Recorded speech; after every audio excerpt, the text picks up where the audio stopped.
Welcome all to Holy Trinity Hall. It is my pleasure, Father Gillespie, Kevin Gillespie, as pastor of Holy Trinity Parish, to welcome you. Welcome you to an evening which promises to be filled with inspiration, questions, challenges, concerns. Several decades ago, a similar gathering assembled. It was 1982 to be exact. At that time, there was a different pope, quite a different president, distinct issues. At that time, it was the issue of nuclear disarmament, and the United States Catholic Conference of Bishops was developing a major document on peace.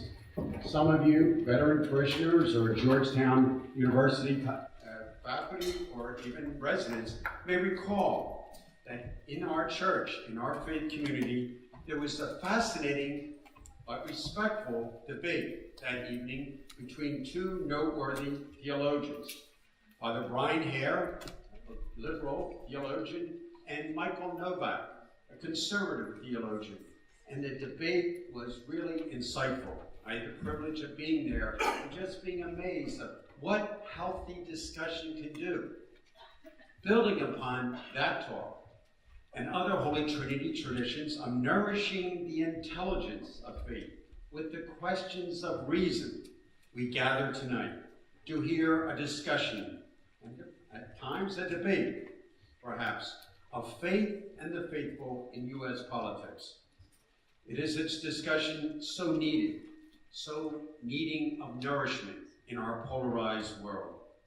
I have the privilege to welcome John Carr, the facilitator of tonight's discussion. Let me just say a little bit about Dr. Carr. He's the founder and director of the Initiative on Catholic Social Thought and Public Life at Georgetown University. The initiative is less than 5 years, and within that span, it has organized more than 35 dialogues at the intersection of faith and public life, drawing more than 16,000 people. Dr. Carr also teaches a seminar on Pope Francis, Catholic social teaching, and public life in the theology department at Georgetown. He previously was the Washington columnist of American Magazine and served as a residential fellow at the Institute of Politics at Harvard University. John served for over 20 years as director of the Department of Justice, Peace, and Human Development at the United States Conference of Catholic Bishops, leading the bishops' policy and advocacy initiatives on issues of justice and peace, and contributed to the development of many statements, including faithful citizenship. Finally, John served for 10 years as Secretary for Social Concerns here in the Archdiocese of Washington. So it is my pleasure to introduce John, and he will kick off the evening. Welcome, John.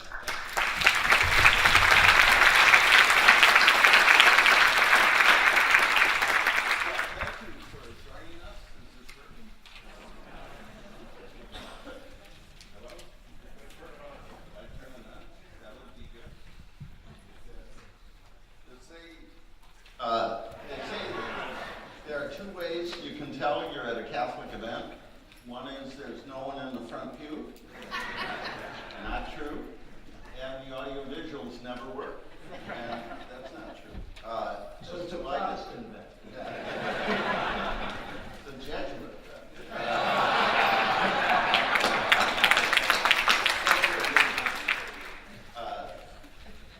There's a great line when Southern Maryland, the Archdiocese was carved out of the Archdiocese of Baltimore, and Southern Maryland became a part of the Archdiocese of Washington, and until that time, all the parishes had been taken care of by the Jesuits, and as part of the transition, diocesan priests were going to be assigned to remarkable. If you've never been there, enormous history, it's stunning.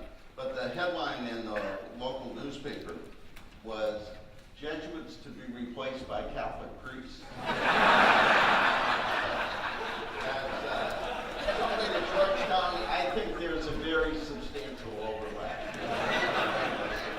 I want to thank you for this marvelous turnout on short notice. I'm from Minnesota. Minnesota, I do not understand how a few inches of snow can bring Washington to a halt. If Putin wants to give us trouble, forget about all that other stuff, just a couple inches of snow will do. I especially want to thank Father Kevin Gillespie and his team here at Holy Trinity for their hospitality. We normally have our gatherings a couple blocks away at Georgetown. I know more about the papal conclave than I know how public space is allocated at Georgetown. And we were homeless, and Holy Trinity took us in, and I think it's a corporal work of mercy. I want to thank our participants for coming together on relatively short notice as we rescheduled this. We thought the discussion was an important one, and we ought to get at it. We did lose a couple of our panelists. Michelle Borstein of the Washington Post could not be here, and Ross Douthat of the New York Times. It is not true that Ross is not here because his book about Pope Francis was published. We hope to have Ross back, and we can talk about that and lots of other things. I'm especially grateful to Peter Wiener, who has joined our team. The place of the faith and the faithful in U.S. politics is often misunderstood and neglected. It generates conflict and confusion, and it's changing and it's challenging political parties and religious communities. We want to explore what are some of the facts and the trends, what are the implications of the religious factors in American political life. My own experience here is shaped by two realities. One, I grew up in a bipartisan home. Both my parents were Minnesota Catholics. But my dad was from Minneapolis and my mother from St. Paul, which is a big deal. A bigger deal was my mother's family, absolutely committed Republicans. My dad's family, diehard Democrats. My uncle was a Republican leader in the Minnesota Senate, and my grandfather was Hubert Humphrey's finance chairman when he first ran for mayor of Minneapolis. For half the people in the room, Hubert Humphrey was a vice president. So I learned at an early age that we can express our faith and act on our faith in different ways. The other experience was the time at the Bishops' Conference, where working with Peter and Joshua in different ways, having EJ applaud and occasionally suggest alternative approaches, had an opportunity to try and bring the principles of Catholic social teaching to key public issues on behalf of the Catholic bishops and the Catholic community. And what I discovered, frankly, is the most countercultural thing the Catholic Church teaches is not that all life is precious. It's not that the poor ought to come first. It's not that war ought to be a last resort. It is that politics is a good thing. In this age of cynicism, of anger, E.G. has written books about this, hostility, polarization. In the words of Pope Francis, in the words of the U.S. Catholic bishops, responsible citizenship is a virtue, and participation in political life is a moral obligation. So we are not a head for the hills, wring your hands, sit on the sidelines and critique community. We need to take our principles and put them to work. And how that plays out in different ways. I'm reminded it was only a month ago that Billy Graham, Dr. Billy Graham, laid in state at the rotunda of the U.S. Capitol. Very rare honor. I think the first religious leader to ever be so. A remarkable man, a tremendous leader, tremendous evangelist. It's worth remembering that in 1960 he was among those who suggested that it probably wasn't a great thing for a Roman Catholic to be elected president because of the dependence, perhaps, on religious authority across the sea. The other experience now, 2.5 years ago, was Pope Francis in that same Capitol addressing a bipartisan body of Congress, a solitary white figure. And in that remarkable moment, he said to our leaders, but he said to us as well, You are called to defend and preserve the dignity of your fellow citizens in the tireless and demanding pursuit of the common good, for this is the chief aim of all politics. A political society endures when it seeks as a vocation to satisfy common needs by stimulating the growth of all its members, especially those in situations of greatest vulnerability. If you think of Billy Graham, if you think of Pope Francis, if you think of us, asking how are we to live our faith in the world's most powerful democracy? And we have a remarkable group of people to help us do that. Let me briefly introduce them, and while you're at it, this is my opening question as I introduce you. After the 2016 election, and in the current political and religious context, what is the most important or most surprising development at the intersection of religious and politics? What should we know about the place of faith and the role of the faithful in the politics of today? And as you're thinking about that, maybe you think about that as well, let me briefly introduce our panel. Joshua Kiley is the Associate Director of Research at Pew Research Center, which I think is the preeminent source of data and analysis on political life, and especially faith and political life. She works primarily on U.S. public opinion on politics, but especially on polarization. So no need to worry about your job. Plenty of a couple of her articles. In a polarized era, fewer Americans hold a mix of conservative and liberal views. And this is Stop the Press's material. Partisan bad blood, highest in decades. So while lots of people bring opinions and arguments to faith and public life, Pew and Jocelyn bring data. She has a degree in political science from the University of California at Berkeley. She's got a bachelor's from a small university in New England called Harvard. The most interesting thing I found about Jocelyn, we don't know each other, I looked at her Twitter feed, and it's actually factual. You have to get off Twitter. It's interesting. It made me think instead of making me mad, so congratulations. Joshua Dubois is an old friend. He's now on CNN. He is CEO of the Values Partnership, which works at the intersection of faith, race, and public life with a whole variety of organizations and groups. He grew up in Nashville. He's the son of an African Methodist Episcopal pastor. He got his degree, master's degree in Princeton, and graduated from Boston University. He was pastor of a small church in Cambridge, Massachusetts. But where I got to know Joshua is when he served as President Obama's director of the faith-based and neighborhood partnerships in the White House, where we had a wonderful relationship, some agreements, occasional disagreements. My experience is better to have Joshua on your side than not. He has written a book, The President's Devotional, daily readings that inspired President Obama. He has been named to the Route 100 and Ebony Magazine's Power 150.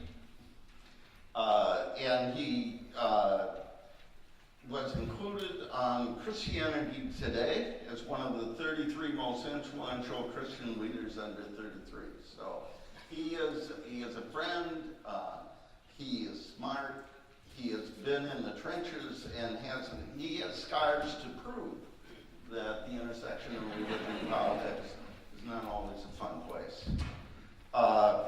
Peter Wehner is a senior fellow at the Ethics and Public Policy Center. He is now director of the Faith Angle Forum. Some of you remember the late, great Michael Cromartie, who started that. He is in good hands with Peter. He works at the intersection of faith and politics as a leader in the evangelical community. He served in the Reagan administration, the George Herbert Walker Bush administration, and became deputy director of speech writing for George W. Bush and was asked to head the Office of Strategic Initiatives. Worked with Bill Bennett at Empower America. He is the author of City of Man, Religion and Politics in a New Era, a native of Dallas, got his degree from the University of Washington. Peter is one of the architects and articulators of compassionate conservatism, and I'll make an editorial comment. I wish we had more. Before I introduce EJ, let me say if you want to join the conversation on Twitter at GUCST Public Life, use our hashtag US Faith and Politics. Finally, EJ Dion, you know him as a Washington Post columnist, but he's really most distinguished as a professor at Georgetown. And some people would say, the people who pay him, that he's a senior fellow at Brookings. He's born in Boston, raised in Fall River.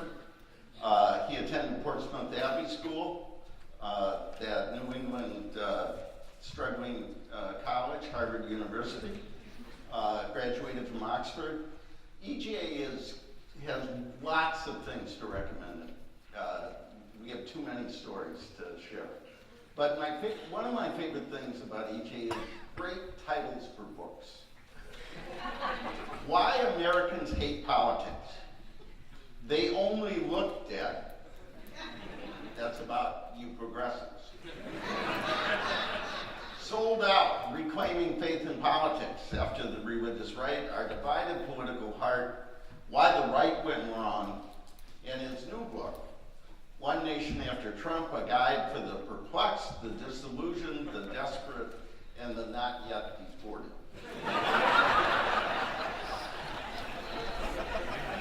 Enough to actually make you want to read a book, which is about as rare as thinking politics is a good thing. So let's go back and begin with Jocelyn on my first question, which is, given the aftermath of this election, given this context, what is the most surprising, what is the most important development at the intersection of faith and public life?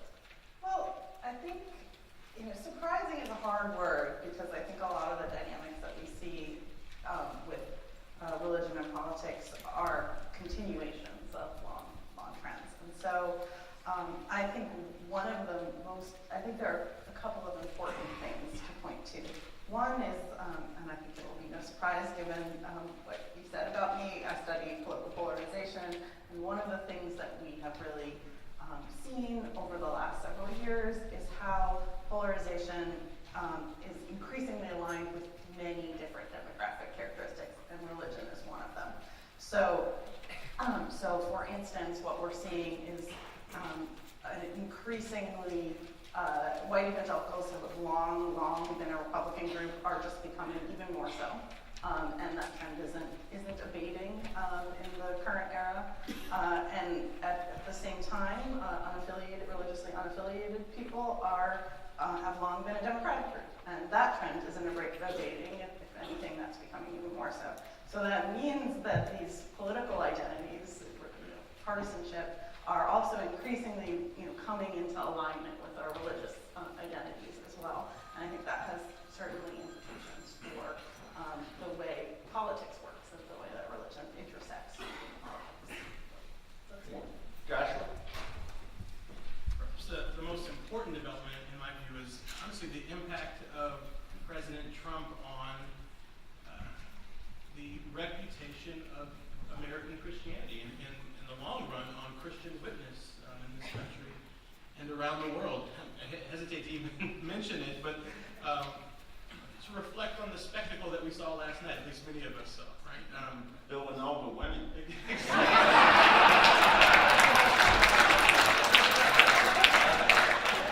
The other one. We have the leader of the free world, the story being told by a pornographic actress on 60 Minutes. And that's, salacious, that's political and all the things it is, but you also have this broad swath of American Christianity sort of wrapping their arms around and their brand, their stamp, their credibility around this leader who I believe, and again, I don't think this is a partisan statement, and there are many Republicans who believe the same, is just a moral devastation in terms of the long-term impact on the Christian church. Separate from politics for just a moment, I'm one of those folks who believe that there are people in this world who need the good news, right? But when those messengers of the good news are so closely associated with and lending their moral credibility to a man who cheated on his third wife with a porn star while she was pregnant, that's a devastating thing. It's interesting, it's salacious, maybe it's something that we turn off or shy away from now, but 10, 15, 20 years from now, I think this will have ripple effects on the ability of believers to share their faith with credibility in this country. I think that's the most important thing. Peter, you want to follow that? Sure. Thanks for having me very much. Let me just add very quickly on one point, because it's one I care a lot about, and I'll get to the subject at hand, and that's something that you said, John, about politics being a good thing. I just want to underscore that. For people who care about politics, and I think people who care about Christianity and public life, it's sort of a painful period. And politics is a messy and complicated profession, but it's a noble profession, and it should be. And in the end, politics is about a lot of things. Politics is fundamentally, finally, about justice, and justice matters. It's not the only way to advance justice, but it's one of the ways to do it. And it troubles me when people speak loosely about withdrawing from politics, because in my experience, the people who devalue the importance of politics are people who live in luxury and safety, where systematic injustice isn't found, and where it's unseen and unfelt. And they have the luxury of saying not to get involved. T.S. Eliot, one of his poems, said that those who live near a police station find it hard to believe in triumphant violence. But if you don't live near a police station, there is such a thing as violence. And so it matters. There's, I see Mark Shields is here. He worked for Robert Kennedy, who to me is one of the fascinating figures in modern American history. And he had a lovely line where he said that one of the purposes of politics was to tame the savageness of man and make gentle the life of this world. So I just wanted to get in a plug for politics rightly understood, and to say that the people who make folks cynical about politics, I think, have a lot to answer for, which will now dovetail into my point about what I think is not the most surprising, but I think the most important matter that's happened in the intersection of faith and politics. And it's really what Josh was talking about. I have been my entire life an evangelical Christian, and I've been critical in the past of the moral majority and what's gone on since the 1980s, but nothing like what we've seen in the last 2 years. We are seeing, I think, an absolute and wholesale discreditation of the white evangelical world. And why it's most painful is precisely because it is, I think, doing tremendous damage to the Christian witness. My faith means more to me than my politics does. And to see this happening in this way is an extraordinary thing. And it's not simply what Joshua was saying, and it's the obvious point in some ways, right, which is the lack of morality in Trump and the sheer hypocrisy of cultural conservatives and Republicans who beat Bill Clinton upside the head at every opportunity he could in the 90s on the grounds that character mattered in politicians. But I think it goes deeper than that. It is that I think Donald Trump embodies a Nietzschean ethic, which is, I think, antithetical to Christianity. I think he's engaged in a full-out, all-out assault on truth, an annihilation of truth. And so objective truth as a concept is being torn apart. There's a crudeness and a cruelty and a dehumanization that's going on. There is the appealing to the darker impulses of the nation. And to have much of the evangelical world and a great deal of evangelical leaders line up, not simply to go sort of voce with him, but to defend him, to say that they're going to give him mulligans, is an extraordinary thing. I think it's a complicated picture because the evangelical movement is enormous, about 25% of the country, and so one has to be careful about drawing too sweeping of conclusions. But in terms of the evangelical movement and its leaders, I really do think that this is discrediting and disgraceful. And my hope, when we get into this, is that out of these ashes will rise some kind of counter reaction, particularly among the young. EJ, you covered the Vatican. You have been working on religion and politics before it was cool. What is your take on the most surprising and most important development now? I think the most surprising and wonderful thing is that a 98-year-old nun is the hero of the NCAA.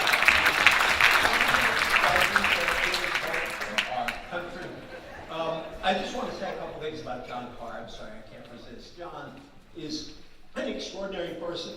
He is so important to the Catholic Church that when he recently met with Pope Francis, somebody looking on said, "Who is that lovely man with John Carr?"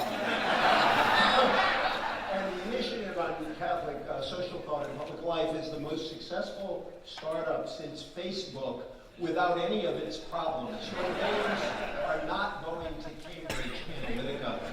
And the other John Carr story I love is, as you know, he worked for the bishops.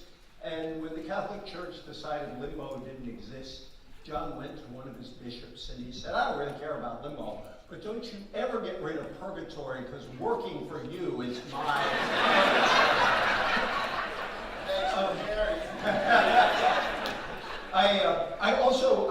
I love being on with these panelists. Joshua's book is a great gift for anyone. I gave it to my mother-in-law, late mother-in-law, who was a devout Obama fan and a very serious Catholic, and she loved your devotional. And thank you, Jocelyn, for a fact-based Twitter feed. I think you deserve an award for all the work at Pew. I want to shout out Pete Wainer. Pete and I have had disagreements over the years, but I want to salute him as a really powerful voice speaking out against divisiveness, against the violation of presidential and national norms, and on behalf of democratic values. And I want to reassure Pete that democratic has a small d. But thank you, Pete, for what you do. Last person I want to shout out is Mark Shields, because he has a lesson for us. There's a Shields line that I have kept taken to heart. I think it's really, really important now. Mark likes to say that we could spend our time hunting for heretics or seeking out converts. And if there were ever a time to seek out converts, it's now. So thank you for that. Two things I want to sort of point to as surprising. And the first, how many of you might have seen Pope Francis's homily to young people yesterday? And although it was not about Saturday's march, it could well have been about Saturday's march. Just to read a couple of lines. "There are many ways to silence young people and make them invisible, many ways to anesthetize them, to make them quiet. Ask nothing, question nothing, keep quiet you. There are many ways to sedate them, to keep them from getting involved, to make their dreams flat and dreary, petty and plaintive. Dear young people, you have it in you to shout. It is up to you not to keep quiet. Even if others keep quiet, even if we older people and leaders so often corrupt keep quiet, if the whole world keeps quiet and loses its joy, I ask you, will you cry out?" Boy, those are good words for this moment. And we're going to talk about and I think one of the pleasantly surprising things is how much mobilization and civic and political mobilization Donald Trump has brought about. It is his good deed for the country. It was an unintended good deed. It's a backlash against him largely. But that march we saw and other forms of engagement we've seen all over the country, I think are, I wanted to believe it would happen, but it's happened to a degree that I did not expect, including, by the way, among a significant number of anti-Trump conservatives like Pete. I wish there were actually more people like Pete among elected officials, but Pete is working on it, but it has a ways to go. The other thing I think is surprising and not so heartening is how religion has gone to its worst side and not its best side. Its best side is when it's a call to conscience. Its worst side is when it calls us to forms of identity that are designed to exclude others.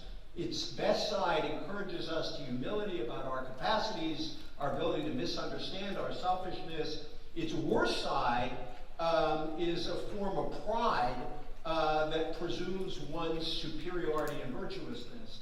And I think what we've seen very unfortunately in what's happened, and I'm sorry to say this sounds partisan, but thanks to Pete, I can say it's a nonpartisan sentiment. I mean, in response to President Trump, Christianity as an identity and as an excluding form of identity has prevailed over the other forms of Christianity. Now, these are in tension.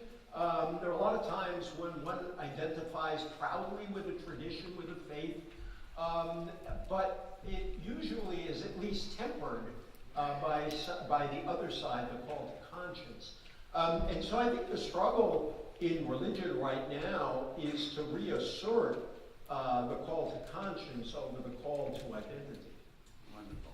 Can I ask people a favor? We have folks that have no place to sit. If people could move into the middle of the aisle while I'm talking, I'll keep talking until the hubbub is over. And then raise your hand if there's a seat near you. I thank you very much. I asked the question, what is most surprising, and I'll answer it while people are not paying attention. Always pay attention. Yeah.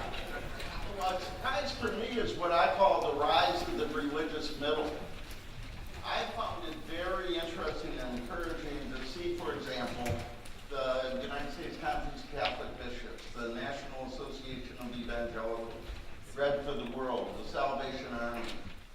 Now that I've made space for you, if you could make your way, who have come up in their own restraining way and have worked to not repeal the health care bill, in which case the bishops opposed originally but said, do not repeal this, but then allow an alternative. Opposed budget cuts, resisted the end of DACA mightily, and TPC, and other issues. And so I think part of what is an uncovered story, and I would have said this to Michelle if she was here, is this current moment, which is demoralizing in a lot of ways, I think has brought forth out of the middle of the religious community a response that I think would be surprising. Having gotten people's seats, if everyone's there, let me turn to you, Jocelyn, and you started us off with data. If you could give us a little bit of an overview of sort of the religious factor in politics, in the parties, who belongs where, who switches, what's going on, and sort of what's going on among Catholics and evangelicals. We're on this panel, the African American Church. Just, this could be a book, and in fact, I hope you're writing it. But give us the 5-minute version of sort of the lay of the land. Sure. So I think some of what I was saying before, I think one of the things we're seeing is that the religious profile of the two parties is more distinct than it has been since we first started tracking this more than a quarter century ago. And that's for a number of reasons, right? So the unaffiliated population, that's atheists, agnostics, people who say when you ask them what religion they are, they say nothing particular. That group of people is growing as a share of the American public. They're really largely Democratic, as I mentioned before, and so among Democratic registered voters, they're about a third of all Democratic-leaning registered voters. By contrast, that group is a very small share of Republicans and Republican leaners. And at the same time, about a third of Republicans are white evangelical Protestants. And that group is a small share of the Democratic Party. We also know that the racial and ethnic profiles of the two parties are quite different.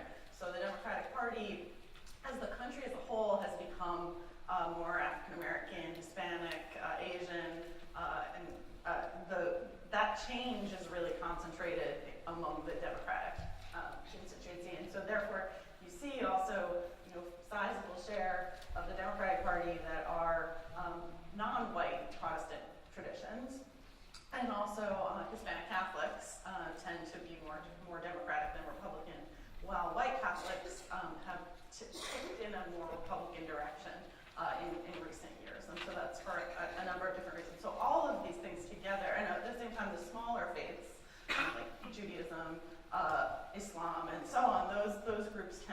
for many reasons to tilt more Democratic in their orientation. So what you see, as I said, is just very different profiles, and different and increasingly different profiles of the two parties. And I think that contributes to a lot of what I was saying before, is we are also seeing, in addition to the two parties being more different from one another in terms of religion and race, we're also seeing that happen by age and other characteristics as well, right? There didn't used to be a large generational gap between the two parties, but there is one now.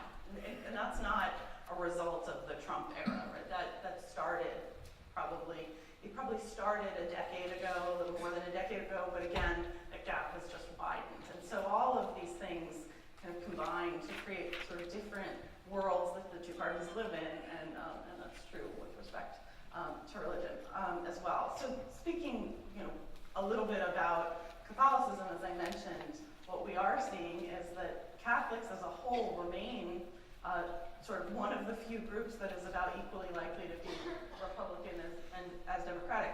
But that masks two trends that are happening. One, as many of you probably know, that Catholics in the U.S. are increasingly non-white, increasingly Hispanic. That group, as I mentioned, is more Democratic than Republican.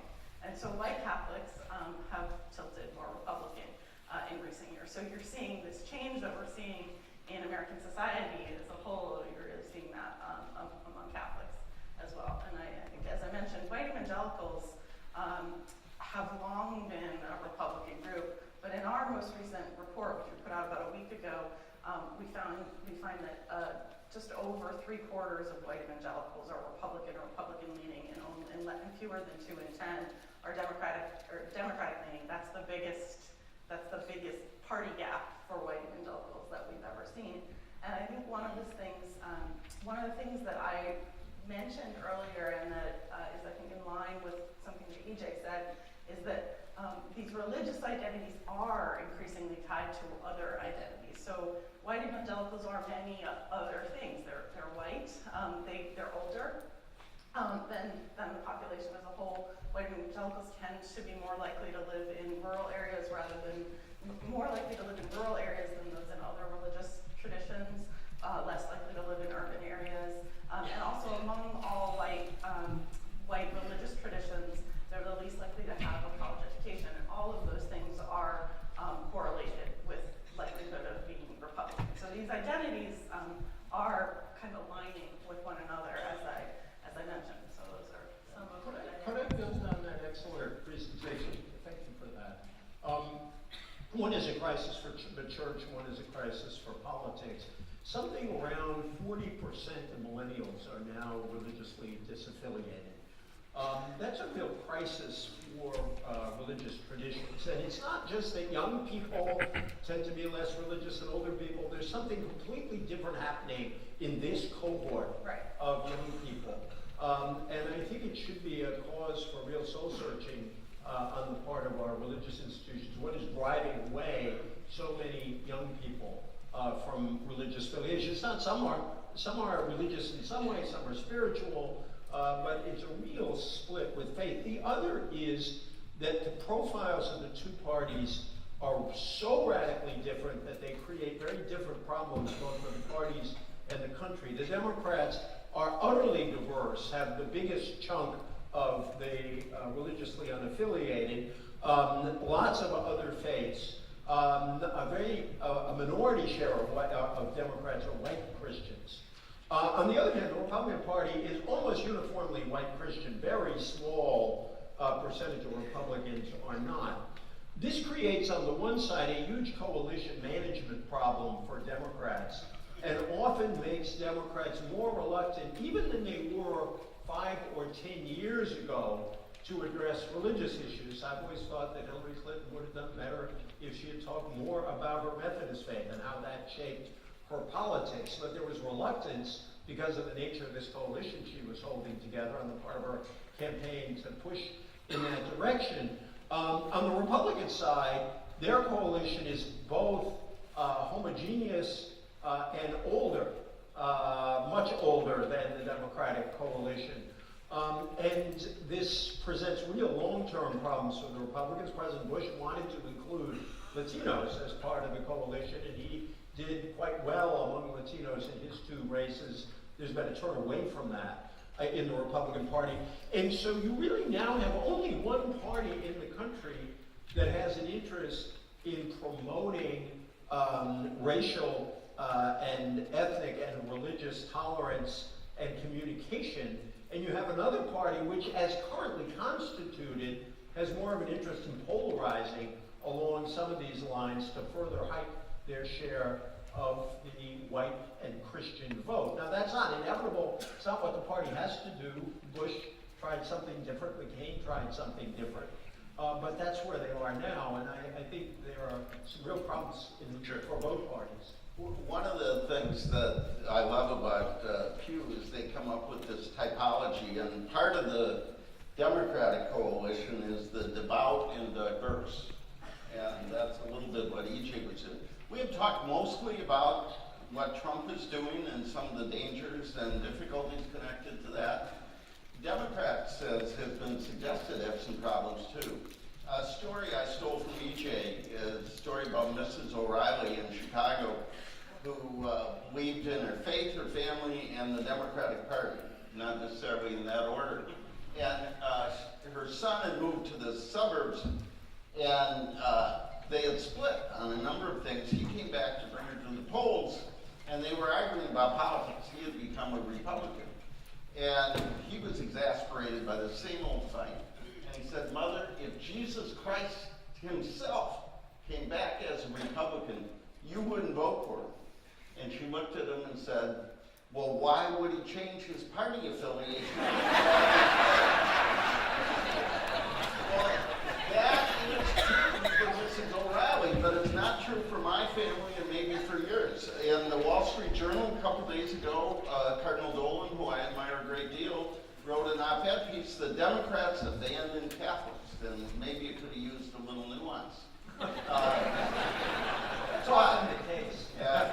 But what EJ has described, the Lipinski reality, He won, by the way. reality. He Yeah. did win his primary. He did, barely. It is tougher these days. To be a pro-life Democrat is a tough place to be these days. Does the Democratic Party have a religion problem? Hillary couldn't talk about her faith. Who said so? What happened to safe, legal, and rare? What are the challenges? They're very different challenges on the Democratic side in dealing with faith and the faithful. And why don't we begin with Joshua and then... I think everyone has a religion problem at this point, but I think Democrats certainly have some work to do. And I should say the Democratic Party is very good at engaging certain segments of the religious public, that segments that matter. There's robust efforts to mobilize the Black church, for example, mainline Protestants. There have been significant efforts around the Jewish community, the Muslim community, and others, but some real challenges in some spaces, particularly with sort of moderate pro-life Americans. I think there's a acute challenge there. Now, there's some history there. I think there's a lot that the Democrats can do to both maintain their values and beliefs on women's health, but also say that there's space to reduce abortions in this country, to support women and girls. But there's an argument to be made that Catholics abandoned Democrats first. And that's a really, really important and nuanced thing.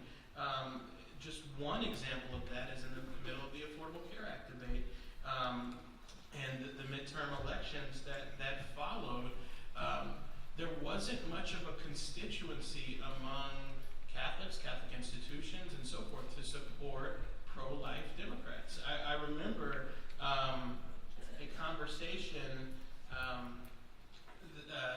that was had between President Obama and a very prominent Catholic leader in the Oval Office, where he was imploring this leader to learn from the agriculture community, the folks who run the Farm Bill. They know that it's important to keep allies on both sides, right? They know that it's important to make sure that to put your issues first before your party, and to support those who support your issues. But there were a lot of Catholic Democrats, pro-life Democrats, who felt like they were sort of left hanging out there by the church. And I would say that it's sort of an incentive problem with both parties. There's very little incentive for a common ground message and space on abortion for either party. If you do that as a Democrat, as a progressive, you're going to get beat up by the folks who are really in your corner and who are there with you when the chips are down, the people that are organizing your Get Out the Vote campaigns and giving you money and so forth, and your real friends who are there with you in a pinch. They're going to have some suspicions about why you're advancing a common ground message on abortion. And conversely, on the Republican side, there certainly isn't a lot of incentive to create some sort of space in the middle as well, where you're fully protecting women and women's health, but also finding spaces for common ground. There's no pact in the middle. There's no organized political infrastructure in that space. And so when the chips are down and when you really need your friends and allies, there's not a space there. So I do think Democrats have a lot that they can do, but I also think that the sort of moderate religious public institutions, organizations, if you want to see that behavior, you have to speak out for it, you have to raise money for it, you have to vote on that basis, because right now it's the polls that are carrying the day. No, we're gonna go to Pete. Yeah, I do think that Democrats have a problem with religion for the reasons that have been covered. It's a party that is increasingly secular. I think what's happening is that the two parties are just moving away from each other, moving away from the center, and that's creating polarization, and it's creating a kind of dehumanization that goes on as well. So people are not just disagreeing on issues, they're now living in almost separate universes. The Democratic Party, people remember about Bob Casey not being allowed to speak. I think that was the 1992 Democratic Convention, and the pro-choice movement, the abortion rights movement of the Democratic Party is stronger now than it was then by a long shot. You had somebody like Doug Jones in Alabama, of all places, and he couldn't even summon, I think, the conscience on the 20-week ban on abortion. I should say, just as a general matter, I've been extremely critical and will continue to be the Republican Party. I would say that the Democratic Party is a minority party at the presidency, the Senate, the House, and the governorships, and state legislatures. So the Democratic Party is an extremely weak shape right now, and most of their prominent leaders are in their 70s. Oddly, a lot of the Republican leaders, I wish they would be leaders, but some of the Republicans in Congress are of a younger generation. And I think it's going to change in the 2018 midterm, where Democrats are going to take over the House. I think that's probably going to happen. But I think that is going on. And the other thing I would say is, at least in my conversations with evangelical Christians, the issue that they are most concerned about these days is religious liberties. They are very concerned on issues really related to gender and gay marriage and so forth, that if you wanted to simplify it, that the left is going to try and turn Wheaton College into Bob Jones University. Bob Jones University lost its tax-exempt status in the early 1980s, actually during the Reagan years, because they opposed interracial dating. And the concern now, and these are from people who are very level-headed folks within the evangelical community, people in higher education, is that if institutions of faith, universities and others, do not bow at the knee of the state, and that they not jettison deep religious commitments that they have, whether it has to do with sexual ethics or life or others, that they're going to try and crush them. And what you're seeing in the colleges and universities, which are really bastions of progressivism, which is this deep and rising intolerance toward free speech and diversity of opinion, and to say that differences of opinion equates to violence, and so it can't be accepted. If that kind of impulse, that kind of disposition becomes more widespread, that is the fear that a lot of people on the evangelical right have. I'm not saying we're going to get there, but I'm also willing to say that those concerns are not fabricated out of thin air. Part of what this is also doing, I just want to say one other point is, I just think a lot of what is driving things in American politics today is, at least from the side of white evangelical Christians, is fear. Fear from a lot of things. Fear, as you said, fear that the country is changing, fear that cultural change is too quick, and fear often transmutes into anger, and that is what a lot of things is going on. And the thing I heard more than anything else in my conversations during the 2016 election, because I was a pretty prominent critic of Donald Trump, and I have a lot of friends who are Republicans and evangelicals who supported him, and the thing that they kept coming back to, because I genuinely tried to listen to them, I genuinely said, tell me what it is that you think I'm missing. And the thing that they kept coming back to is, he's a fighter. He's a fighter. He's going to fight for us. You know, Bush and Romney and McCain, they were genteel, they weren't willing to do it. We're in a knife fight, and we need somebody to come with a gun. And Tony Perkins got a lot of attention because of what he said about the mulligan with Trump.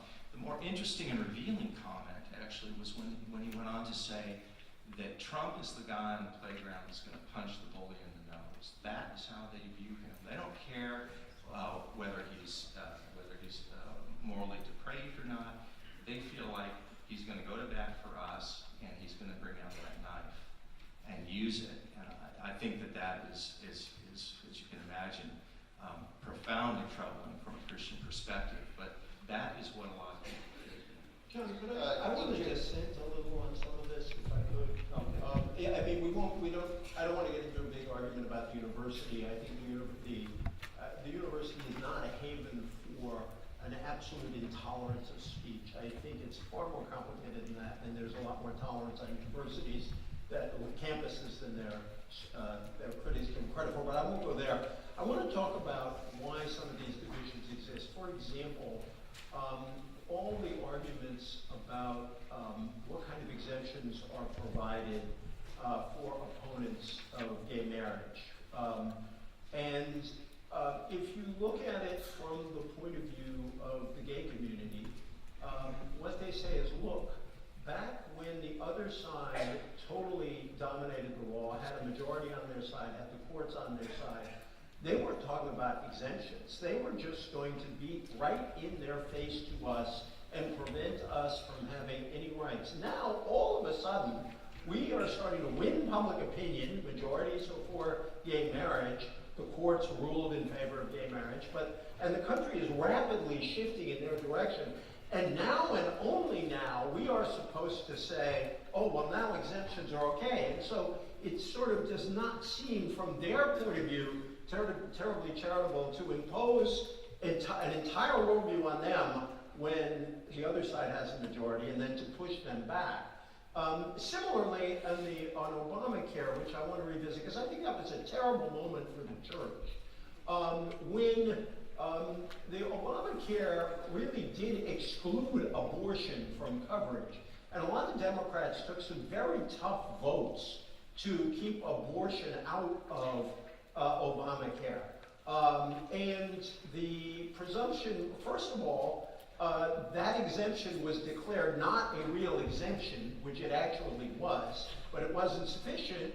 And second, the contraception issue came up, and no one on the other side actually expected, no one on the if you will, the pro-choice side felt, all right, we gave in on abortion, we didn't have to move on contraception. All I'm saying is that these fights are not one-sided. This is not a wholesale rejection. And the last point I'd make on the Democrats is they're not a secular party. They simply include most secular people in the country are Democrats, but most Democrats are actually part of a religious tradition, and the most religious people in the country, by all measures, who are African Americans, are Democrats. So it's just a complicated story. I have to push back a little in that, and I'm the I thought you might. Bart Stupak and I were in the room when abortions were out of the bill, and then they weren't, and there was a big fight. Joshua was a part of it. We're not there anymore. The question is whether Providence Hospital in the District of Columbia can get Medicaid. But we're But skipping the over really the important, the really polarization. important Whoa, point whoa, though, whoa, whoa, whoa, and whoa. John, I think that's right, but the really important point though is that in the contemporary case, the bishops and Catholics in general would have had more allies if those folks from central Pennsylvania and central Ohio and so many other places did not have the rugs pulled out. Well, let's be clear, NARAL and the Susan B. Anthony Fund together pulled the rugs out from under them. It And- wasn't just NARAL, and it wasn't just Susan B. Anthony. And There is a coalition to eliminate pro-life Democrats. I agree, but now, when we need those voices, right? Because of those efforts to just say, no, you're not pure enough. You voted for the Affordable Care Act. You're not with us. You're not ours. The bishops opposed the repeal of the act. What we're talking about now with Pete is whether Providence Hospital cannot do abortions and still get Medicaid funds if your party's in charge. And that is a critically important question. And Pete, I would concur with the notion of this fear, but the legacy of where that comes from, it is a material and important fact. We can't just ignore history, just like on issues of race and so forth. And the reason why it matters is because it becomes a trust issue in negotiations, right? So even on issues of LGBT issues and gender, the same thing with the exemptions that John is mentioning. In the LGBT community, and I was there in 2005 and 2006, begging even the moderate evangelicals to sit down with the gay community, and they were open at that point, but they're not open anymore. Yeah. We're gonna move off sex in a minute. I thought I was talking about healthcare. It always gets there. That's the problem. Sex to rock and roll. Let me take a couple things maybe to clarify some things. On the fear point, those comments were more along the lines of explanatory than actually that I fully agree with them. I actually think that, and I have written this numerous times, that one of the commandments that is most frequent in the scriptures is fear not, be not afraid. And I think that actually the fear that is gripping many people on the Christian right is wrong and exaggerated, and the idea that America in 2018 is something akin to life under Nero is absolutely absurd. If you ask somebody and said, as a Christian, can you give me a country in a period of time throughout the full spectrum of history that you'd rather live in than the United States? There aren't many places that are going to be higher on that list. But I think it's important to try and understand where the other side is coming from. One of the things that's problematic in the contemporary debate is that people are just shutting each other down, and you've got to try and understand to some extent to say what's the perspective of the other people. And I'm just saying that the people on the right, and they're not racist and they're not bigots, a lot of white evangelicals, they're afraid. I think that they're wrong for it, but you have to accept that. A couple of other quick things. I didn't say that the Democratic Party is a secular party. I said it's a more secular party, and I think that's fair from the data. On the religious liberties, I completely agree with EJ. And I've made this point, my friend and close friend Mike Gerson has made it too, which is when Christians had positions of power, they weren't arguing for religious liberties at all. It was only when they began to lose power that this became a cause célèbre. And so I think that does hurt their position, and I think it is discrediting. But that doesn't mean that the argument of religious liberties itself isn't right for whoever makes it. But Christians, white evangelical Christians, would be in a lot stronger position if they had made that argument when they were in positions of power. Last thing on the universities, it's a fair point. The universities, my son goes to university, my daughter will, and it is a complicated picture. But on the other hand, if you talk to people, students, professors, there's no question, at least from what I can tell from the data and experientially, that they're becoming more intolerant than they were. There's a reason that the president of the University of Chicago had to send out a letter saying that we're going to allow University or Purdue, or Jonathan Haidt, who's a wonderful liberal, although he's moving more toward the center, moral psychologist who wrote The Righteous Mind. He's now devoting his time to something called heterodoxy, because he's so concerned, he and his colleagues, that there is a lack of diversity of opinion on college campus.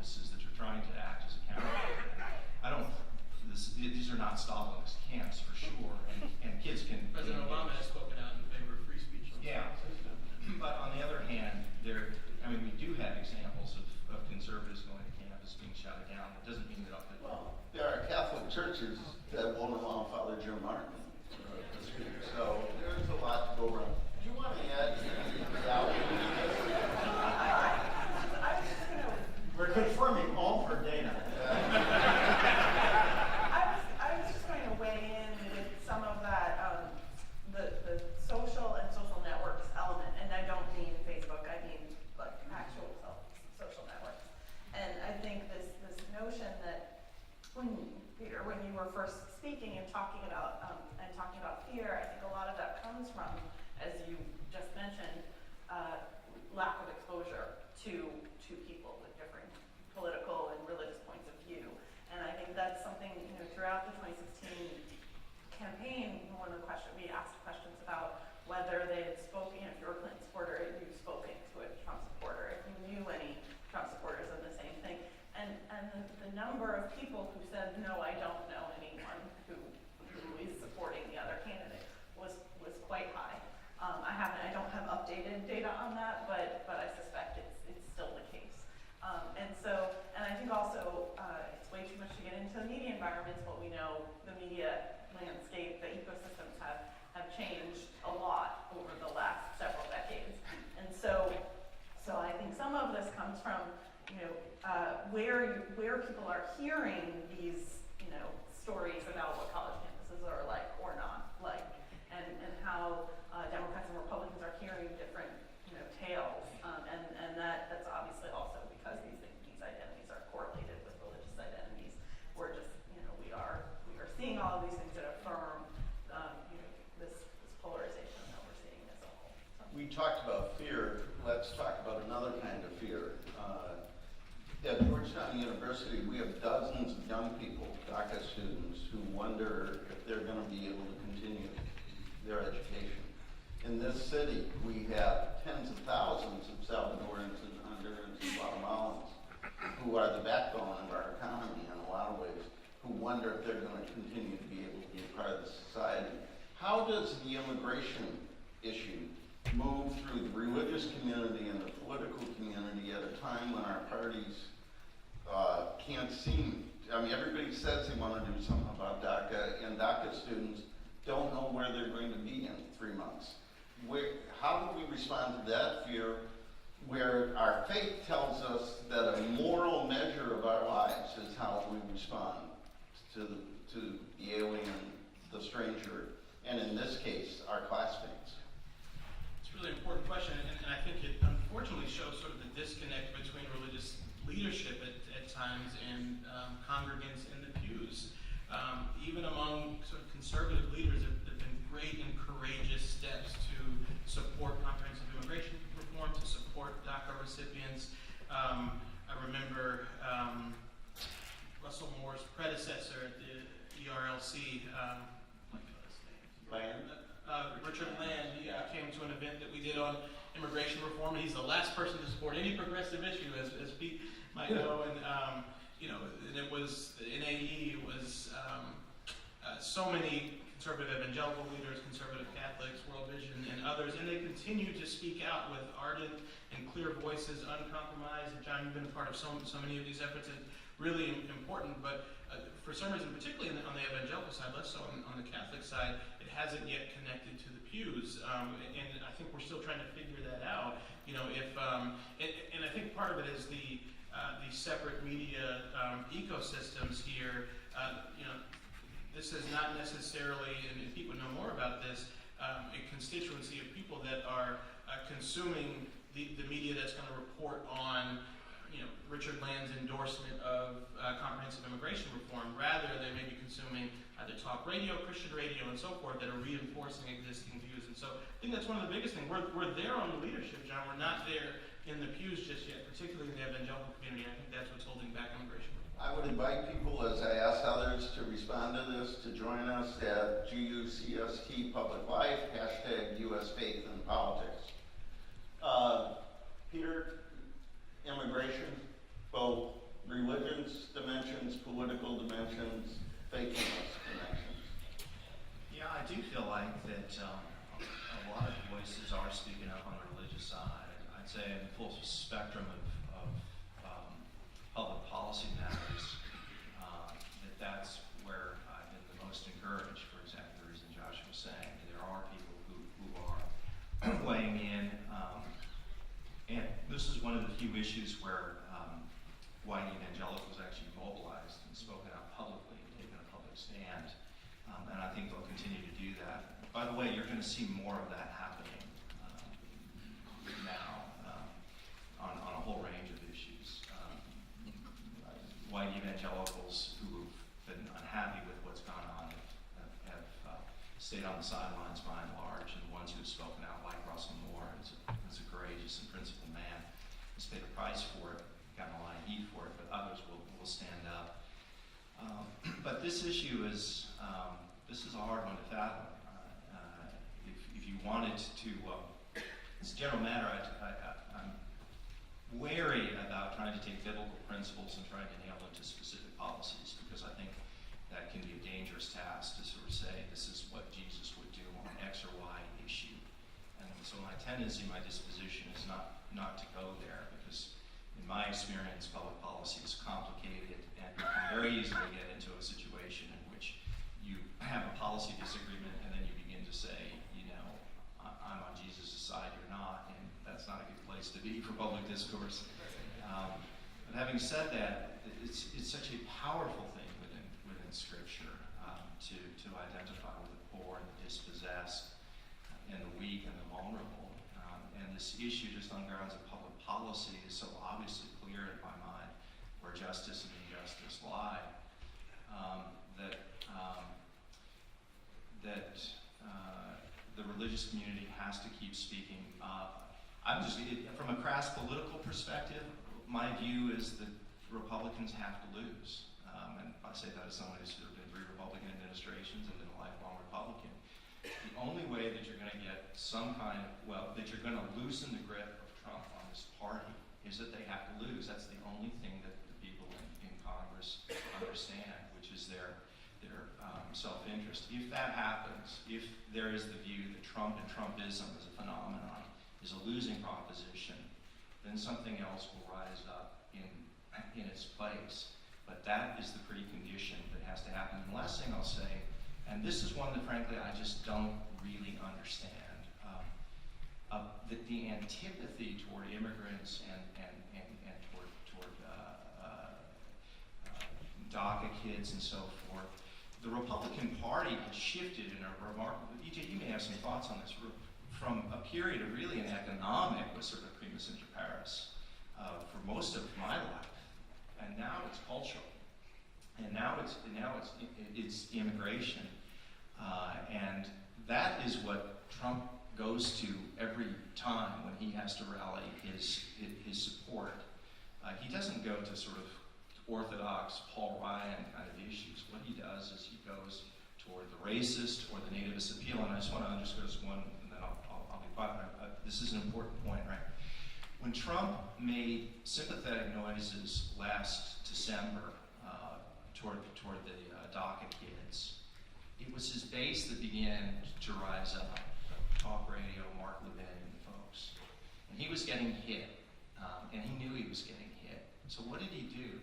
He went down to Alabama, I think it was in Huntsville, and it was on Friday night when he did a speech for Luther Strange. He didn't even talk about Luther Strange. Remember what issue he brought up?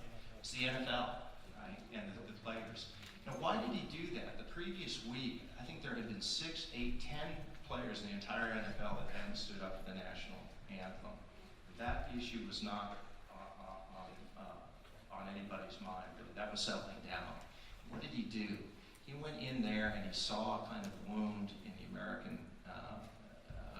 conscience, in the American landscape, and he stuck a white-hot poker into it, and you just wade into this. And then what happened? His base rallied around him. All of that concern about that they were having about, well, maybe he's going to go weak on DACA, evaporated because they said, well, at least he's in this cultural fight on NFL. And that kind of change in the Republican Party we're gonna move to questions. I'm gonna call on EJ and Justin. And could we have our microphone down below? And if you have a question, get in line now. EJ, I suspect you agree that Republicans must lose. No, what I was going to say is it's a lot harder for him to say that than for me, so I appreciate what he said, because I do think, as an analytical proposition, I don't see any other way to change the party. But I want to go back to the immigration question, because there is a real disconnect between what a lot of church leaders say and what a lot of people in the pew on the right, in particular in the Republican Party, seem to believe. And I'm reminded of that great old C.S. Lewis line that I'll garble a bit, but people don't search scripture for enlightenment on politics, they ransack it for support from their own political party. And there's a lot of that. I mean, that goes on both sides, but there's a lot of that going on now. And I think it goes to how leaders of all kinds in this very divided time have lost control of the message to their own people, have really lost authority to speak to their own people, so that instead of listening to a bishop or an evangelical leader who is worried about immigrants, they'll listen to Sean Hannity or Donald Trump or Rush Limbaugh. And it's been, I think, a real challenge in the Republican Party now for 8 years. And if I could salute Bush on something, it's really important to remember where he was right after 9/11. He made a trip to the Islamic Center and gave a really powerful speech against Islamophobia, very concrete about real people. And since then, and especially after he left office, the message in the party has gone the other way, and there have not been very many, McCain is one, but there have not been very many Republican leaders willing to do what Bush did at that moment when it was really important to do it. So I think you're seeing the voices of openness and tolerance really drowned out by other voices on the right.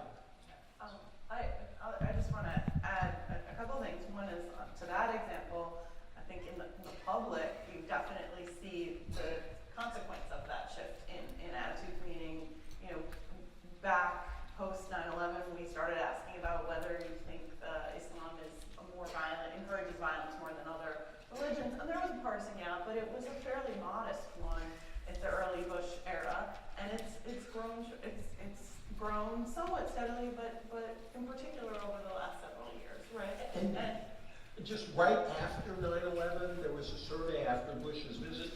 Conservatives were actually more sympathetic to Muslims for that brief period, partly because of Bush's witness. So yeah, it really underscores your point. Right, and on the issue of immigration, I think this is it's an example where, first, a couple of things. People have their religious identities, but they have so many others. So what they hear in the pews, they listen to Sean Hannity, they talk to the people, they have inputs from a lot of areas, so their religious identities are only one of many identities that they hold. But the other thing I'll say is also that even among the Republican public, we do see a lot of variation in attitudes on immigration, and there's a difference between perhaps the most vocal, the people that we might be thinking about as Trump's base and the whole Republican public. So I think about attitudes when it comes to DACA, depends on what poll you look at. Democrats overwhelmingly support doing something, but majorities of Republicans do as well. So, and vast majority of Americans do. Right, exactly. When you put them together. Exactly. Okay. We've been talking way up here. Time has been going, so let's ask 2 questions at a time. And please put your question in the form of a question. Great, my name is David. My question is for Peter. It does seem like for me, we would not be in this mess if compassionate conservatism had become a successful governing philosophy. But it does always seem like the ideology that never really leaves the station. So my question for you in light of your work in the Bush administration is, do you think compassionate conservatism's failure was due to its actual kind of core beliefs? Was it a problem of execution? Or was it a problem of maybe outside of George Bush and a few in-minded governors like Tommy Thompson, not many Republican leaders actually were on board with it? Yeah, that's a good question. Let me ask the next person to come up, give your question, and then people will respond. Yes, I'm kind of hesitant to stereotype white evangelicals. And so there was a study by the Washington Post and Kaiser family about how 53% blame poverty on the poor, but they said it wasn't due to their faith. And then it was not due to their faith. And then one of the panelists today talked about how while religious leaders were supportive of DACA, people in the pews were not. So should we be looking at something other than faith in this case? Okay, so compassion, conservatism, taking root, future, and are these matters of faith or politics? Sure. On compassion, conservatism, I think it was a combination of those three things that you mentioned. I think some of it was execution. I think some of it was ideology, and I think some of it was just, frankly, an antipathy or a discomfort that the right had. When George W. Bush ran on compassion, conservatism, it had various manifestations, and the most, in a sense, the purest form of it was to try and help faith-based institutions that were helping to turn around lives, particularly drug addiction and issues like that. And he had seen that when he was in Texas as governor. And the idea was, how do you, with constitutional limits and respect for the Constitution, how do you catalyze these institutions that are changing lives? It doesn't fundamentally change their character, and yet they're not proselytizing. And that was the idea behind it. And it goes back, E.J. has written on this almost as long as I've known him, before I've known him, which is this conservative belief in mediating institutions, and how do you strengthen those, because it's a huge part. We push it. A very good friend of mine was Joshua, and EJ's and a lot of others. John DiUlio was our first director of Faith-Based Initiative, and I love John. There was just a lot of opposition, frankly, on the Hill. They didn't care about this issue. There were episodes after episode where I could tell you about President Bush sort of asking about pushing. Where's it going? Why isn't it going? And there just wasn't, there wasn't any receptivity. Dick Armey was on the Hill at that time. There was a kind of libertarian, so that was part of it. Part of it was undoubtedly, some of it had to do with execution. But I remember Rush Limbaugh at the time criticizing it because he didn't like the moniker adjective compassion before conservatives, because he said, well, that implies that conservatism was not compassionate. I wish it would make a comeback. I think it should. I've never thought that the idea of compassion within the realm of politics is at all problematic. But for the short term, it's not going to happen. Even that term itself is so radioactive on the right that no conservative or Republican lawmaker who even agrees with it will use that term. That gives you a sense of how bad it is. But the last thing, as I say on this point, is sometimes viruses create their own antibodies. And that's true in medicine, and it's true in politics. And figures create counter-figures, movements create counter-movements. And this is a complicated and impressive country. We've gone through a lot harder times than this. And sometimes I believe that virtues and qualities that you cherish in the life of an individual and in the life of a nation that you begin to take for granted, when they're stripped away, when you see what life is like when those things are stripped away, you suddenly realize why they matter after all. And then people will defend them and they'll articulate them. And I wouldn't be surprised that if we gathered 5 or so years from now, that there will be a very strong movement against these kind of things. But for now, on the Republican side, it's tough. There is a great example where everybody came together. The PEPFAR, HIV/AIDS, right, left, Republicans, Democrats, Bush, Obama. There are literally tens of millions of people that are alive today, mothers and fathers who see their grandkids because of that, and we ought to think about how do we put that back together. John, on the question of politics or faith as a driver for some of these underlying things, I think it's politics, but I think it's even richer, more nuanced than that. I think it's our history, our story as a country. There's a reason why Donald Trump went went to Alabama, for that moment. Obviously, there's an election going on, but that is a state, and I having spent a lot of time with folks like Joseph Lowery and C.T. Vivian and others who did their activism and their organizing in Alabama, that is a state with a history of beating up black people who are kneeling. Now, this is a more metaphorical sense of that, but there's a reason that fear exists. That fear didn't just spring up in 2017 or 2018 or in the 2016 election. That fear is about the other, about people that are different, about people taking over, people rising up and taking something that somehow people believe is theirs, has existed for a very long time. Southern Baptist Convention exists because of the fear and the desire to subjugate other people, and that they've apologized for it. It took a couple hundred years to apologize for it, but they have apologized for it. But these are long and deep strands of sentiment, of fear, of anxiety that existed long before Donald Trump. It's just, as Pete has said, every time he sees an opportunity, he's going to plunge that hot poker right in.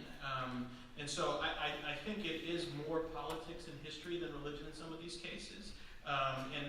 We can overstate the impact of religion on a lot of these issues. I once told our friend, Pete's very close friend, Mike Gerson, that we didn't appreciate the compassion of conservatives until they disappeared.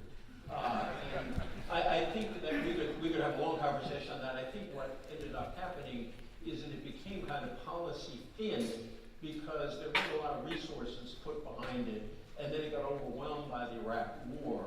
But I think that it would need to revive something like it. It would need a lot more sort of substantive proposals. On this, I just want to underscore what Joshua said. We should not pretend. Remember, we're talking white evangelical Christians, and we cannot forget race, racism, and racial identity. A lot of these voters started voting Republican in 1964 in reaction to the Civil Rights Bill. A lot of them began using words like religious liberty around Bob Jones University when it was denied federal funding, and that and we have to remember the Klan itself called itself a Christian organization, a Protestant Christian organization, and I think there's a real struggle where there are clearly a lot of evangelical leaders who are fought against racism, but Mark Noll, the great evangelical intellectual, has really talked about this racial struggle within the evangelical community, and that just has to be faced up to. To say that is not to say all these people are racist, it's just to say this is part of the reality. Let's have some realistic compassion for these people waiting to ask questions. Amen.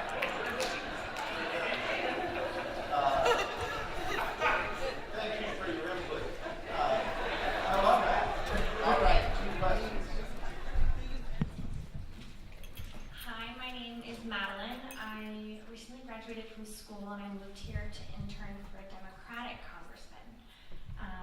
And as someone who is becoming Catholic, I'm finding it really hard to be in a party and try and work for a party that seems to be pretty much entirely closing its doors to people who are pro-life.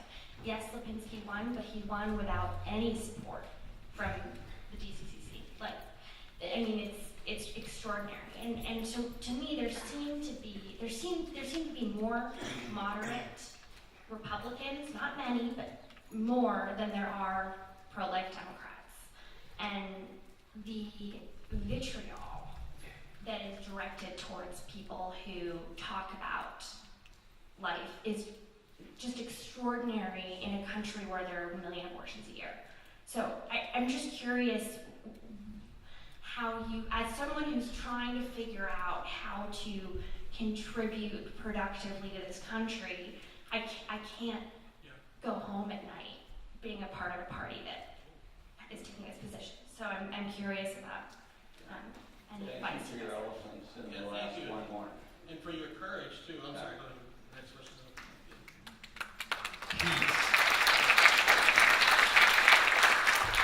Peace, thank you all for your service and the capacity that you act upon. It's really an honor to be at your feet.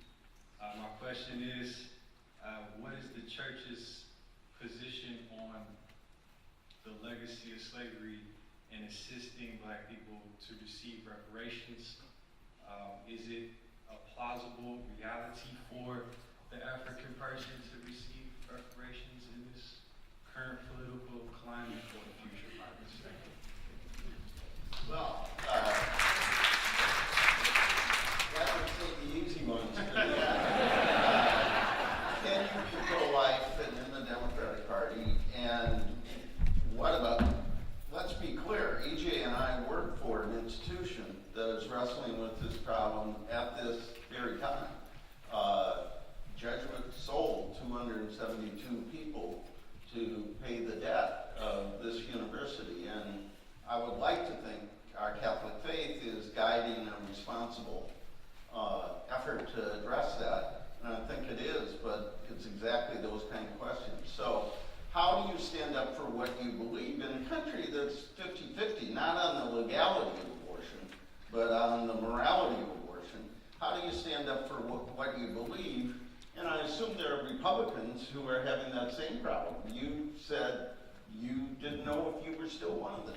How do you hold on to what you believe in a party you care about? And secondly, what do we do with the legacy of slavery, which doesn't just belong to evangelicals, but to every one of us? To speak briefly to both questions, on the first one, I don't know where the lady is, but thank you for asking that. It takes a lot to, as an intern for a Democratic or a staffer for a Democratic congressman to speak to those underlying issues. I won't. It's very private event. We have to create more spaces for people of faith from across the ideological spectrum in the Democratic Party. And I should also note that many exist. They're just their voices are often not loud enough. They happen to also be some amazing legislators, but also among the quietest legislators as well. Senator Amy Klobuchar, for example, I interviewed her for a piece in Newsweek a couple of years ago.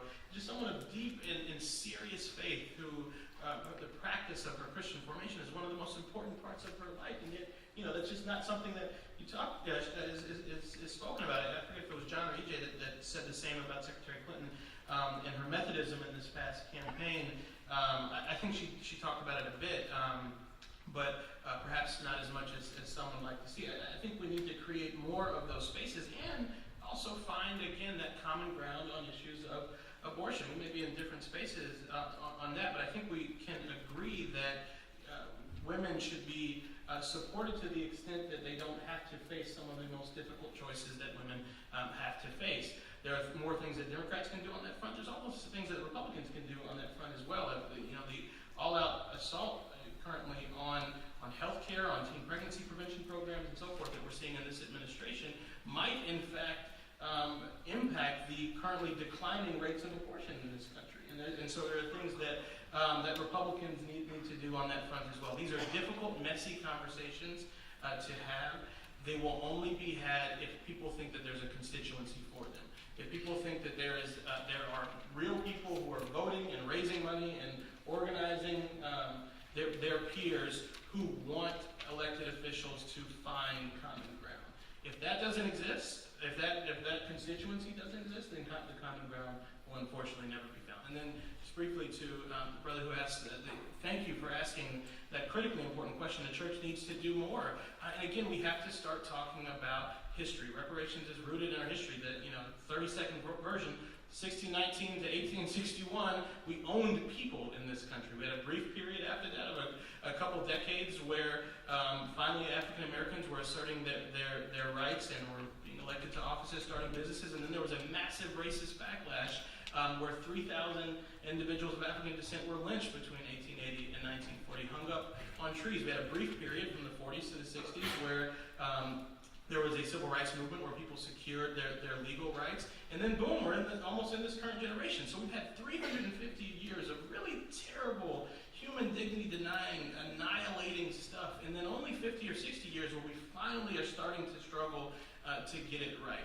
There has to be some compensation for that. Not just financial, but more importantly, what should we do to make things right in a spiritual sense, in an eternal sense, in a practical institutional sense. We have not begun to explore that, because the moment you start saying words like reparation or talk about race, people shut down. So I hope the church can speak into that issue, and I hope the Catholic Church can be a leader, as it has in movements past. I would ask our colleagues to offer a final comment, either in response to those two powerful questions or something they're dying to say before we wrap up. DJ? Just on your question, I would note that Nancy Pelosi actually endorsed Lipinski in Illinois. Took some grief for it, but that is the leader of the Democrats in the House, a supposed San Francisco Democrat, although she's also a Baltimore, Tommy D'Alessandro Democrat. I think DJ, just really briefly on that, also directly relevant to the question was when Tom Perez said that there's no space for pro-life Democrats in the party, it was Pelosi who said, wait a minute, that's not true, there needs to be space. Talking about our family.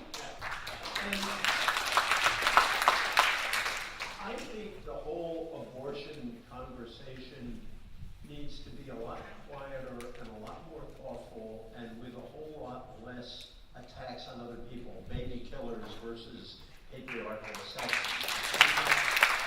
Most Americans, if you look at the polls, are deeply ambivalent about abortion, and ambivalence can never be expressed in politics. They are, on the one hand, they are very uneasy with the state outlawing abortion completely, and yet they also would like there to be fewer abortions and believe there is a moral problem here. And I've had a lot of conversations with my pro-choice friends about what might be done to reduce the number of abortions in the country, and to realize that there are a lot of people who are pro-life who are very progressive on question after question after question. Indeed, many of the things you might do to reduce the number of abortions, Tim Ryan and Rosa DeLauro had bills in the past which were designed to reduce the number of abortions in the country. A lot of that is actually about helping poor women who have more abortions than better off women, to give them the freedom to bring their children into the world. But those are liberal measures. So I do think we need a quieter, more thoughtful abortion conversation than we have now. And the problem is that the people who have the most passion on the issue are obviously, and you could argue, in fairness, they're the two sides that have the most deeply consistent positions on the issue. It becomes a very difficult discussion. Just on reparations and more generally, one of the reasons I admire what you've done, John, so much is that you've always kept questions of social and racial justice at the forefront of what it means to be a Christian. And I'm very grateful you mentioned what Georgetown did. And I think on the reparations front, I do not think we're going to see a national bill to provide reparations anytime soon. But I do think we can think of social policy that is aimed at beginning to repair, to do more than we have done, to repair the damage that was done to a whole lot of our fellow Americans when they were slaves. And I think we can pressure institutions to do more. I mean, what Georgetown did was the beginning of a direct form of reparations. And I think that Christian institutions especially have to model this kind of behavior. And I suppose the last thing I want to say is all of us, everyone, right, left, or center, has a right to root their political beliefs in their religious convictions, or to have their religious convictions influence their political beliefs. And I get frustrated on my side of politics when I encounter hostility to religion. I argue that it's wrong and dysfunctional for progressives to push back religious people and engage in a kind of bigotry against religious people. But it would sure help those of us on the progressive side who believe in religious faith, for some of folks on the religious side to stop behaving in genuinely intolerant ways. And I'm afraid that we see that toward gay people at times, on extreme forms of identity religion toward racial minorities, because the churches and our religious institutions cannot afford to see what's happening among young people in their departure from the church. And I think they need to hear a message like St. Francis, I've already canonized like Pope Francis about the church's obligation to go to the margins. And that's a message that can start bringing people back and can surely make it easier for those of us on the progressive side who are saying religion is worthy of respect, but it needs to behave that way. I think I will also sort of riff off of your comment. I think there's a reason that Catholics remain one of the few religious groups that are roughly divided between Republicans and Democrats, because I think the two-party system makes you sort of reconcile a whole host of your values and beliefs and align them with one party or the other.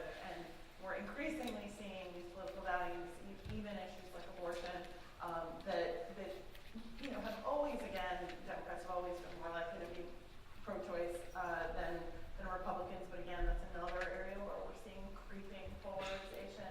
And yet, if you look at Catholic social teaching, you see a whole host of things that sort of line up with what might be democratic values, and some that might line up with Republican values. And so individuals have to kind of reconcile for themselves in our two-party system, right? Whether it's attitude about immigrants or attitude about the death penalty. All Catholics feel guilty about something. That's what you already given eloquent reflection. I would just add, EJ says we need quieter spaces on abortion. I think we need them on a whole range of issues, but also not to sort of misinterpret, civility as meaning silence. But once we have resolved something, then share that with the world, right? Once in those quiet spaces we've decided that, okay, this is the right approach. We actually need more civil people to be actively engaged in the public square. There's a reason why Twitter is dominated by the loudest polar voices, because the civil middle doesn't necessarily speak up. And I think we need spaces to sort of form our views, and like we're doing today, but then go out into the world and speak up for civility and common ground. I just say, these political movements are the manifestation of individual lives and individual hearts. So I guess I would just speak autobiographically in a way. For me, as a person of faith, it really starts with my own pilgrimage and my own journey. And when I wander away from that, when it becomes distant, then I listen less well, and a lot of the qualities that I respect in the abstract are less manifest in my life. And these problems that we face are not beyond our control. We're not seized by forces that are stronger than we are, but it has to begin within individual lives, and that involves community, and it involves churches, and it involves people who walk with us through life. And in the end, this stuff matters to us, it matters to you, I think, because a lot of us treasure faith and cherish it, and have seen in our own lives how much of a difference it makes when there are other people that walk the journey for you, when your lives are broken, and they walk that journey with you. And it's a journey that can lead to repair and redemption and healing and grace. And that's lost right now, but it can be recovered. But that has to happen within each individual heart. I think it's in Revelations where it said, this is what I have. This was the church in Laodicea, I think, where it said, this is what I have against you, that you lost your first love. And just as speaking as a person of Christian faith, if I can find that first love, then an awful lot of other things will fall in place.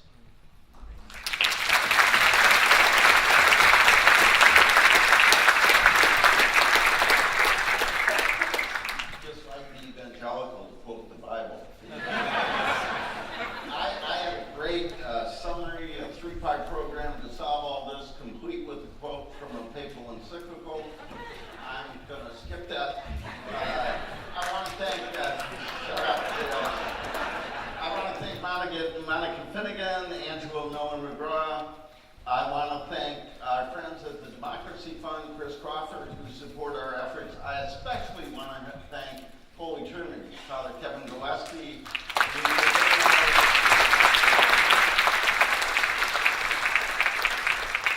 Chris Littlegun, if you parked at Visitation, thank Visitation. Coming attractions. Believe it or not, we're going to have one of these on Faith and the Faithful in the Democratic Party. It ought to be interesting. Faith and the Faithful in the Republican Party. It ought to be interesting. Look for your emails.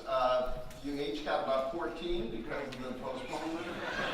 We won't do that again. And on June 4th, we're going to have a discussion about polarization and how Catholic social teaching can contribute to the common good. And we have Cardinal Blaise Cupich. We have Archbishop Jose Gomez from Los Angeles. We have the president of LCWR, Sister Therese Maya, and Helen Alvarez, a great pro-life advocate in the church, together talking about how we can come together to make a greater contribution. I thank you all for coming. Join me in thanking our panel one last time.